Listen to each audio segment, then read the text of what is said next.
Hey, hello, this is SK. I'm back in California, off the road for a little bit.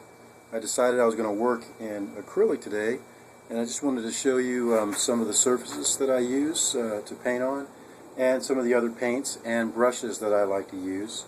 And just to show you a quick setup, bear with me because I'm doing this without any help. Holding the camera in one hand and trying to talk and demonstrate at the same time. We've got some golden. Golden is a great acrylic paint to use. A little on the expensive end, but it's a high quality, professional grade paint. I actually caught this on sale. It's great. Here's some Liquitex again. And this is another paint brand that I like to use by M. Graham and Company. Really, really great paint. I think they're underrated, so you might want to check them out. And here's some of the brushes that I like to use. Of course, this is a gesso. This is a gesso brush. I don't know if you can see that. By Acrylics.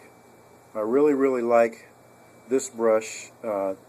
Keeps the fibers in place inside the ferrule pretty well. Wow, we're a little dark. And great brush. Here, of course, is gesso. So that's what you'll want to use to prep your surfaces. This is probably one of the best brands of gesso on the market. My understanding is that they originally made gesso. Utrecht. Wow. Pretty cool. I've sampled it before when I was in a store. It's great stuff. Here's some surfaces. I'm going to go over those in just a quick second. Just want to try to keep this video short. And notice my setup here. Again, I'm working in acrylic, and I'm going to be working flat. I'm not working on an easel. I'm just going to paint right on the table, and I'm going to mix my paint right here on the table as well. Notice I have two big buckets of water. You want to have 2 buckets of water if you can, even more if they're available to you. Definitely you don't want to have like a small coffee cup to mix your paints, to thin them out, and to rinse your brushes out at the end. You want to have the biggest buckets. This is a pretty good bucket size to have. It's a little bigger than a gallon or so. So that's something you want to keep in mind. Just a real quick tip, but it's a great tip. You see that? Okay. I have one on either side of my little flat easel here, if you will. It works out really great. So I just picked up this brush. This is by Stratford and York. It's a great brush. Got turned on to these brushes by famed artist Robert Burridge. He's one of my favorites. I really like the way he paints. This is a size 12 flat. I'm just going to go talk about this. This is a 10 by the same company, 10 Filbert. This is a 10 round. And of course this would be a 8 round. This is a 8 flat. This is a 6 round. This is a number 4 Filbert.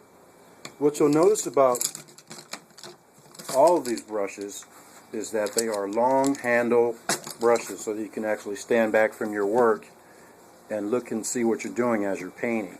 Okay. Of course, conversely, these are short handle brushes, and they have their purpose too. I'm more of a long handle guy myself, but the short brushes definitely have their purpose, especially if you're working on a smaller surface. Like this is a 5x7, so this would probably be a good size to work on for this brush here, or if you're doing some really small highlights or detail. Okay, so this is a 5x7. You can see I've got the ruler out. Sorry about that. And this is by Utrecht. This is a 6x8. Okay, these are different surfaces that I like to paint on. I try to keep them all prepped, so when I'm ready to paint, I can go. This is by Dick Blick. This is a 6x10. And forgive me because I painted on this one. I didn't have a blank 11x14. Again, this is by Dick Blick. These are called canvas panels.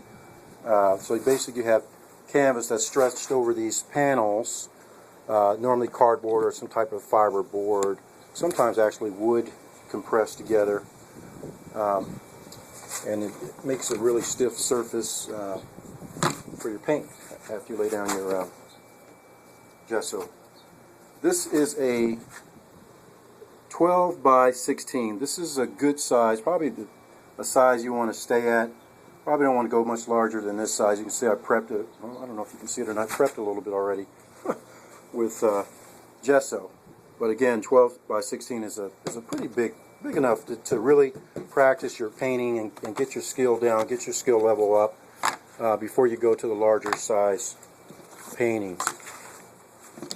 So I think I covered it all. I hope I did. If not, I may have to go into a little bit more detail. Just a quick setup here. Again, these are long handle brushes. Really, some of my favorites. I'm sure there's some other brands out there. There's a couple other brands I want to talk about, and some videos in the future.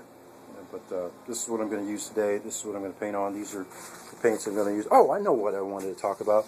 Notice I have the golden. It's a golden acrylic paint. It's titanium white. It's a great paint. It's great. But what am I missing? What am I missing? Go ahead, you can say it. I'm missing black paint. I don't have any. I like ivory black, but I don't have any. I thought I had some ivory black, but I don't.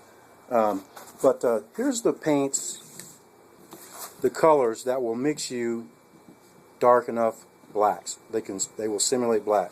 And these are all four of these colors. You'll see ultramarine blue. Hopefully you can see that. Ultramarine blue,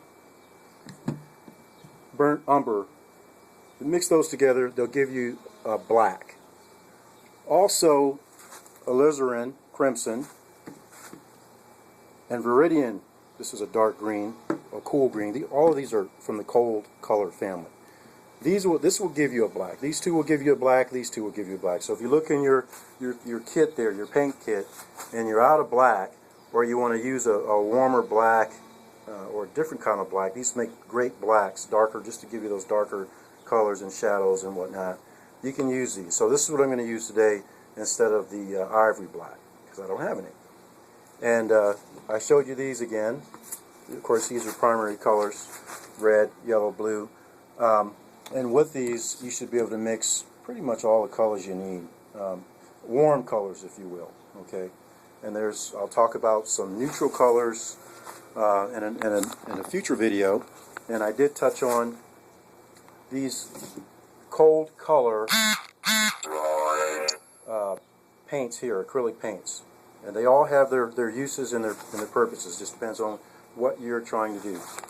All right, so again, this is SK. A little disorganized, but I tried to get it down. I really want to get to painting, but I wanted to do a quick little video and get that out to the people that really have a passion for painting, and I feel like I can probably help them a little bit.